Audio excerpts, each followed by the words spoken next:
ನಮಸ್ಕಾರ ಕರ್ನಾಟಕ ಜನತೆಗೆ. Welcome to Shri Shivananda borewells YouTube channel.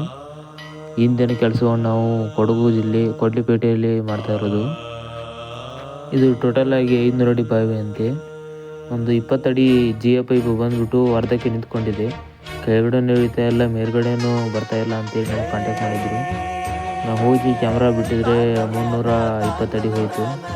ಅದ್ರ ಕೆಳಗಡೆ ಅಂತೂ ಇಳಿ ಎಲ್ಲ, ಒಳಗಡೆ ಮೋಟ್ರ್ ಎಲ್ಲ ಕೆಸರನ್ನು ಎಳೆದು ಎಲ್ಲ ಪೈಪೆಲ್ಲ ಬ್ಲಾಕ್ ಆಗಿದೆ. ಸೈಡಲ್ಲಿ ಕ್ಯಾಮ್ರಾ ಬಿಟ್ಟರೆ ಇಳಿ ಇಲ್ಲ. ಆ ಕಾರಣಕ್ಕಾಗಿ ನಾವು ಪೈಪ್ ಒಳಗಡೆ ಕ್ಯಾಮ್ರಾ ಬಿಡ್ತಿದ್ದೀವಿ. ನೋಡಿ ವಾಶಿಂಗ್ ಮಾಡ್ತಾ ಇರೋದು ಯಾವ ರೀತಿಯಾಗಿ ಬಗುಡು ಕಲ್ಲು ಮಣ್ಣು ಯಾವ ರೀತಿಯಾಗಿ ಹೊರಗಡೆ ಬರ್ತೈತೆ ನೋಡಿ. ಗಾಡಿನೇ ಶೇಕ್ ಆಗೋಗ್ತಿದೆ.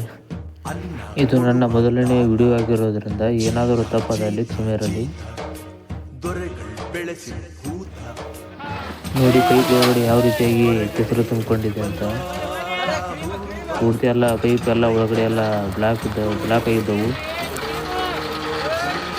ನಾವು ಡೈರೆಕ್ಟಾಗಿ ಪೈಪ್ ಒಳಗಡೆ ಏರ್ಬಿಟ್ರು ಕೂಡ ಏನು ವರ್ಕೌಟ್ ಆಗಲಿಲ್ಲ. ನಮ್ಮ ಕಂಪ್ರೆಸರೇ ಆಫ್ ಆಗಕತ್ತು. ಹಾಗಾಗಿ ನಾವು ಸೈಡಲ್ಲಿ ಏರ್ಬಿಟ್ಟು ರೋಲಿಂದ ಏರ್ಬಿಟ್ಟು ನಂತರ ಎಲ್ಲ ಬೊಗಡಾಗಿ ಎಲ್ಲ ಹೊರಗಡೆ ಬಂದ ನಂತರ ಮೋಟ್ರನ್ನ ಎತ್ತುತ್ತಾ ಇರೋದು. ನೋಡಿ ಪೂರ್ತಿ ಯಾವ ರೀತಿಯಾಗಿ ಪೂರ್ತಿ ಪೈಪ್ ಒಳಗಡೆ ಗಟ್ಟಿಯಾಗಿದೆ ಮಣ್ಣು. ಪಂಪ್ ಮಾತ್ರ ಸರಿಯಾಗೆಲ್ಲ ಮಣ್ಣನ್ನು ಎತ್ಬಿಟ್ಟಿದೆ. ಹಾಗಾಗಿ ಅದು ಮೇಲ್ಗಡೆ ಬರ್ದೆ ಅಲ್ಲೇ ಬ್ಲಾಕ್ ಆಗಿ ನಿಂತ್ಕೊಂಡ್ಬಿಟ್ಟಿದೆ ಪೈಪ್ ಒಳಗಡೆ. ನಾವು ಸುತ್ತಿಗೆಯಿಂದ ಹೊಡೆದು ಅದನ್ನು ಕೆಳಗಡೆ ಕಿಡ್ತೀವಿ. ನೋಡಿ ಇವಾಗ ಮೋಟ್ರ್ ಎತ್ತುತ್ತಾ ಇರೋದು.